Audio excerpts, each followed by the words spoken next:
Blessed day, Earth family, soul family, fellow spirit travelers. Welcome back to the Martial Mystics daily series for 2026. Just getting into February there. And it is Friday. We made it. Another week. We've discussed a lot this week. So we'll do a little review, but we'll tie it all in and look at um, the topic for today for Fearless Friday, letting go. And so when we talk about letting go, obviously that's a saying, it's a meme, it could be many things. But what is it that we want to or need to let go of? Why do we need to let go? Why is it induce fear? How does it tie into wellness? How does it tie into um, mental health and even conflicts, martial arts, and the mystic path? As you know, we discuss life, living, martial arts, and when we discuss martial arts, we are faced with morality, life, and death, respect, responsibility, accountability, knowledge, and nature gong fu, the gong fu of internal vision, trying to deepen our experience, deepen our knowledge of self and others for the improvement of self and others. If you do not know, we must understand, embody, know, and sit with the fact that this life is temporary. As we are spirit travelers, we come into this earth suit and we go through this earth school and we move on to the next phase. And as we talked about in Tai Chi Tuesday, the regulation, the spiritual regulation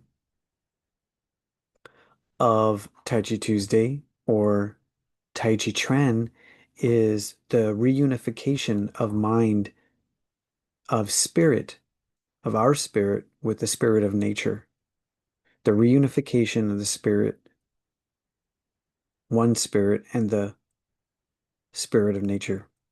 And so we look at the symbols as a life and death cycle. We have this direction from the yin yang to the tai chi back to source, wu ji, as the death cycle. We also have the life cycle. We also have from wu ji to tai chi to yin yang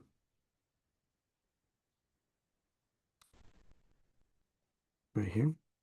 Wu ji. So remember, wu ji is no extremity. Tai chi is the force that brings forth life. That's why we see it in nature. We see that the spiral is nature's template for movement. It's and creation. It's nature's it's the harmonizing. I'm struggling. Yeah, I'm struggling for the words, but we're going somewhere. The spiral is the imprint, the evidence that space and time are harmonizing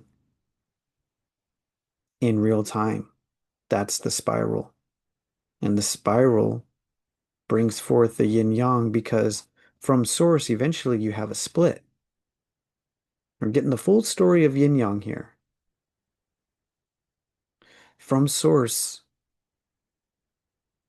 we have the split until we have the 10,000 things. But we know that we come from this source. That's our origin and our destination. Eternal peace, ease, bliss is what we are destined to. And Resolution Thursday, we talked about how in this place, um, the energy of humankind is free from all of the strife and the suffering.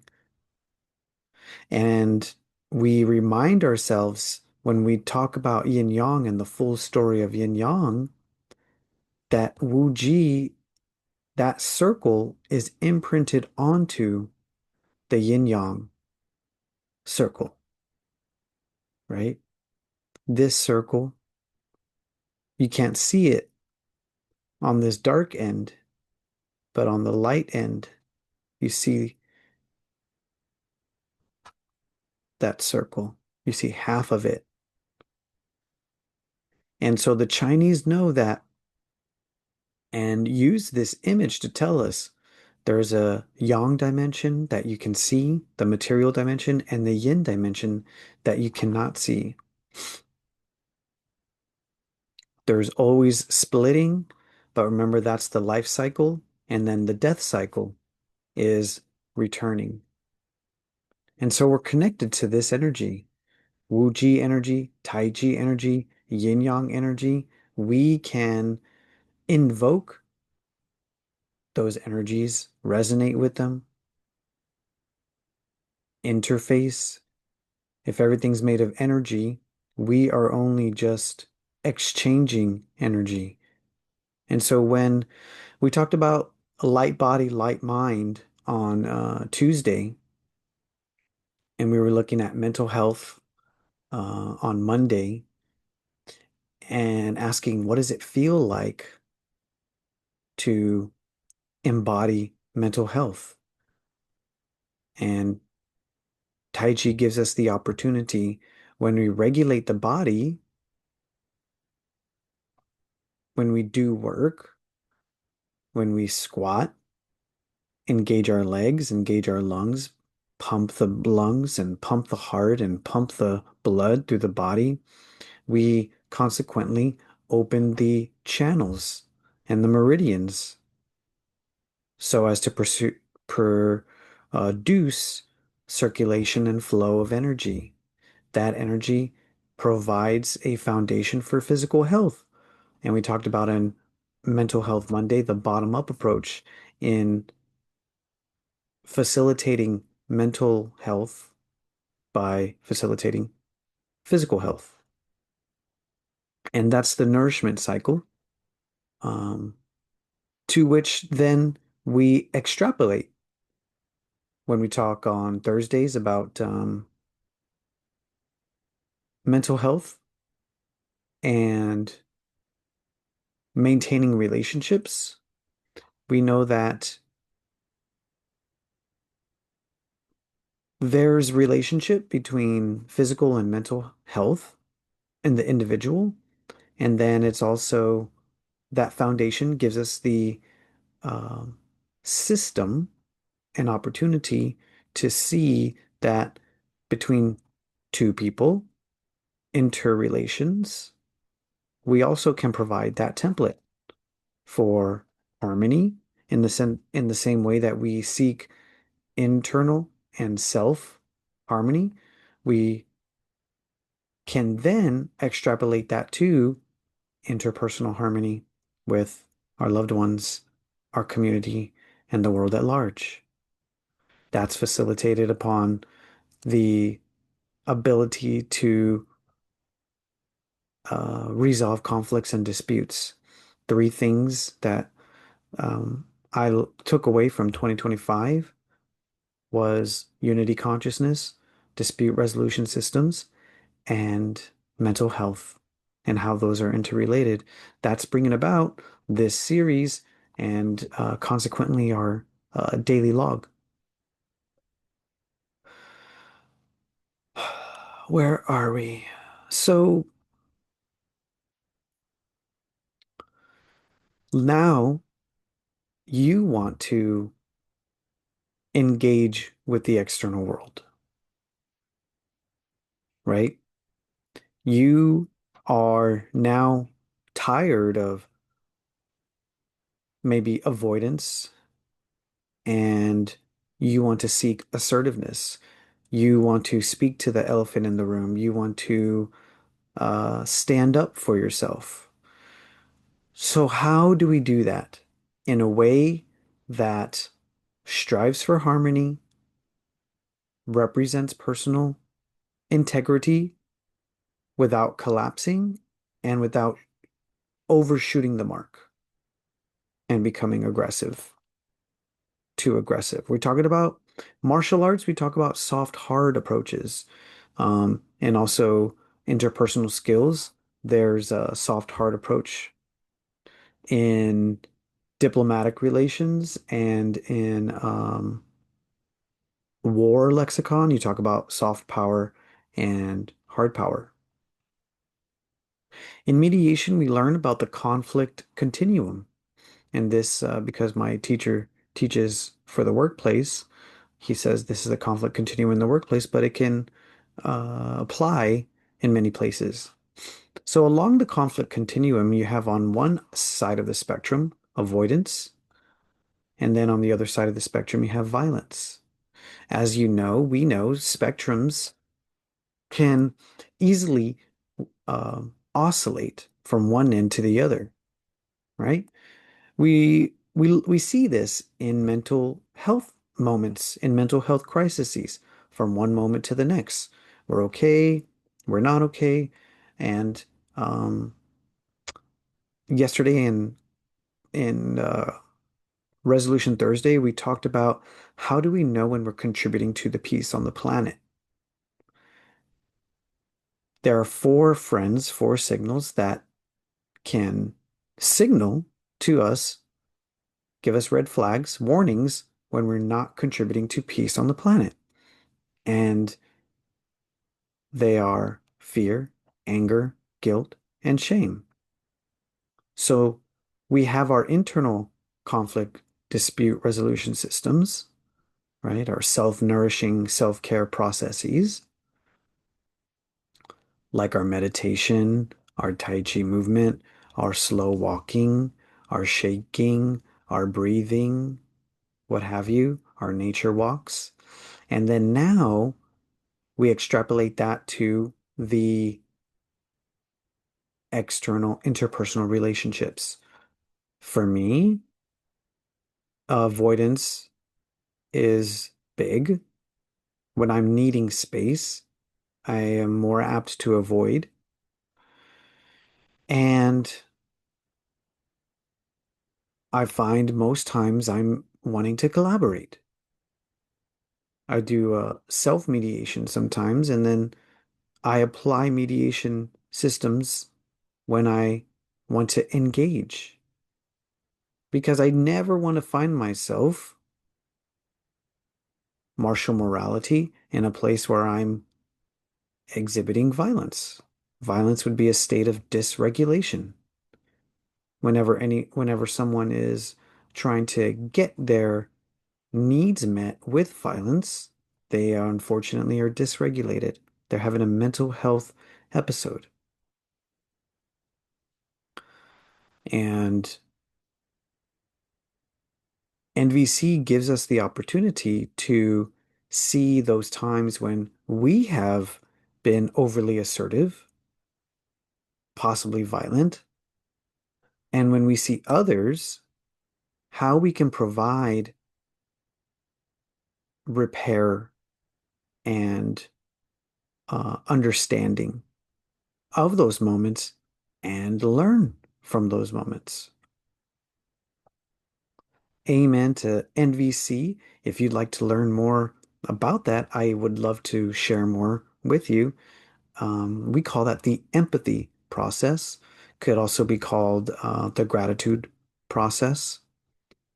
And it brings us back to Qigong because it's a process of circulation. So, in the interpersonal domain, similar to the internal domain, when we have conflict and we're searching for balance, if there's not circulation and if there isn't flow, if there isn't exchange, then we experience stagnation. Stagnation is the basis, it's the foundation for illness. It starts to show up as symptoms of illness. And so, what are the signs of interpersonal illness that we can see in society? Sometimes people talk about social collapse, social breakdown. Sometimes people call normal or use the terminology normal, social norms. These are things that we accept in our world. And when people do things that we do not accept, we deem it, bad, wrong, and then we try to employ many strategies to correct behavior. And yesterday, we talked about how behavior is communication. But this goes back to circulation and stagnation and Tai Chi Chuan theory. On Tuesday, we talked about double weighting and how in conflict, double weighting is also called mutual resistance. And so when we have mutual resistance, we have a path and a course that's likely more escalatory, inflammatory, and headed towards a head-on collision. In martial arts, we talk about the need to balance soft and hard skills so as to not damage or injure the body. We're talking about physical contact. So if you know that, so someone who's smaller cannot meet physical force with someone that's bigger. They have to employ some soft skills and soft practices. And in Taiji, we find the theory of using 4 ounces to neutralize 1,000 pounds. Talked about that on Taiji Tuesday. That requires a lot of skill, but it provides us the opportunity to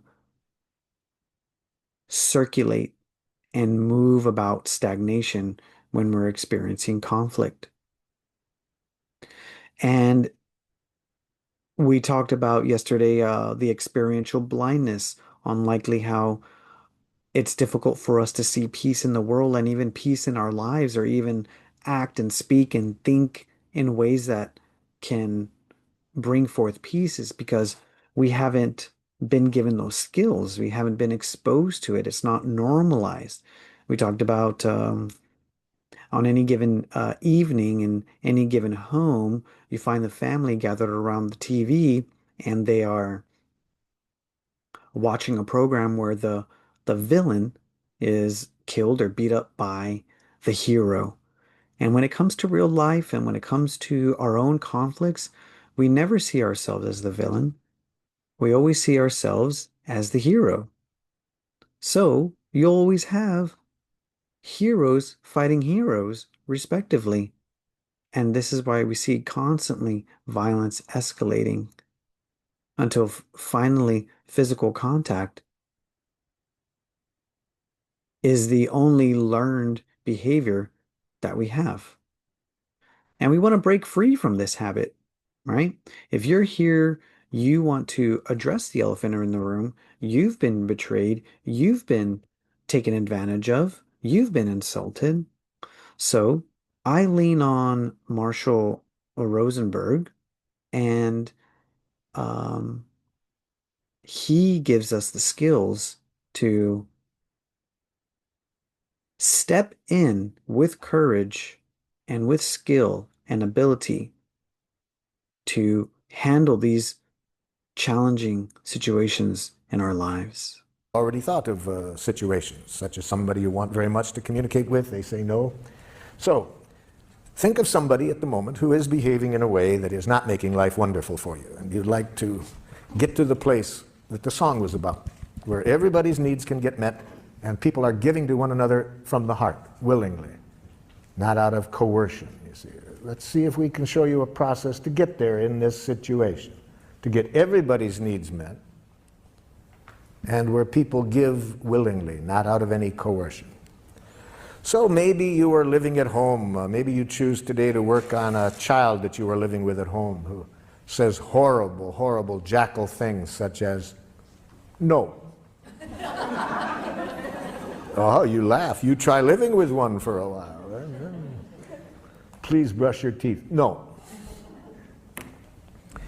Maybe you are living at home with a jackal-speaking partner who says horrible jackal things such as, that hurts me when you say that.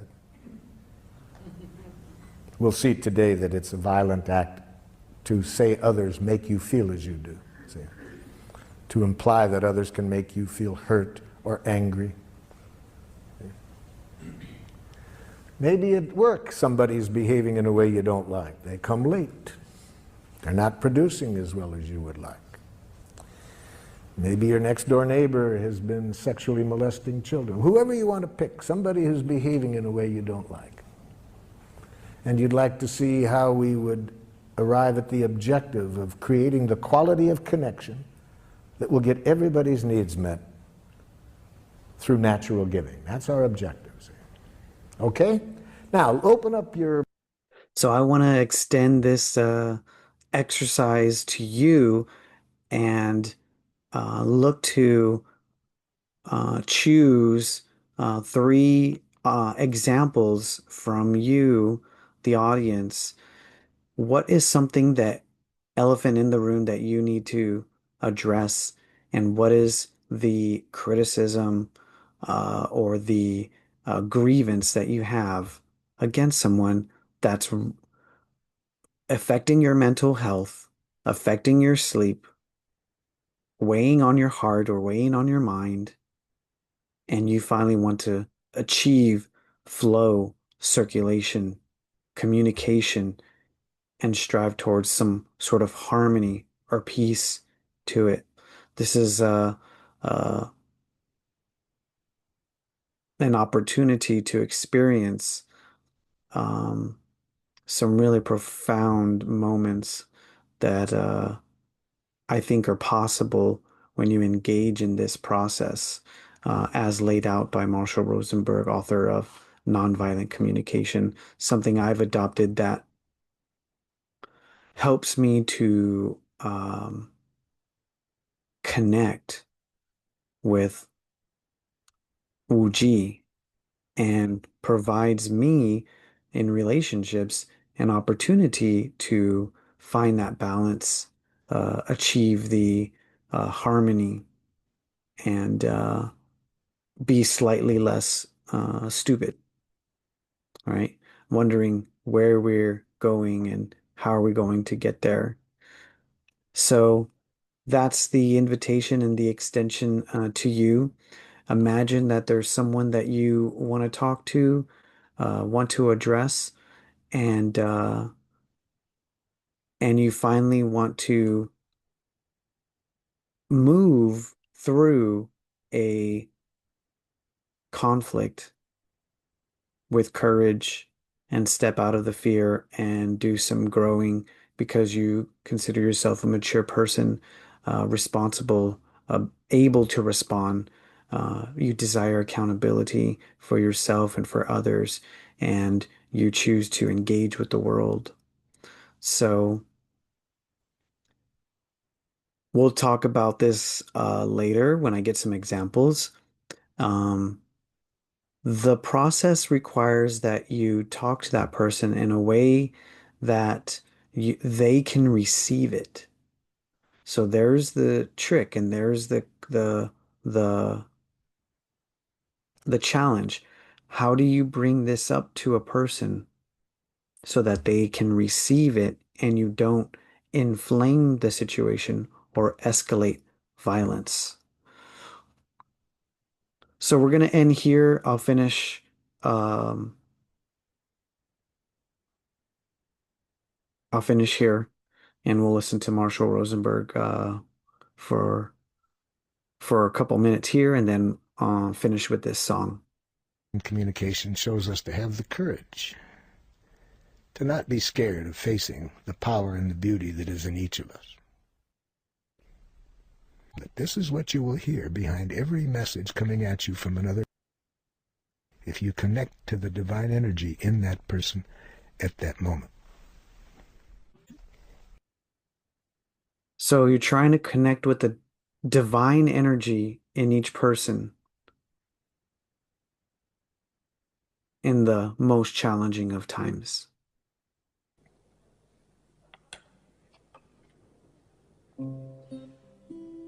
This is what the children at home are saying to you when they say, no. This is what the other person is saying. To you. This is what they're singing when they say, the problem with you is, if you have giraffe ears on, here's what you hear going on inside that person. They're singing this song. See me beautiful, look for the best in me. That's what I really am, and all I want to be.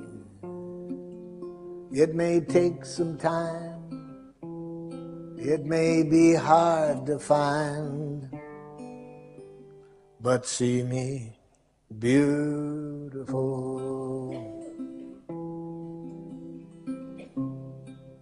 See me beautiful each and every day. Could you take a chance? Could you find a way to see me shining through in everything I do and see me beautiful? Well, that does it for today on this Fearless Friday. And want to thank you for your time, your energy, and your attention. And feel free to reach out yinyangtaichi.org or talkingchi@gmail.com or just comment under this or directly message me when you see this video.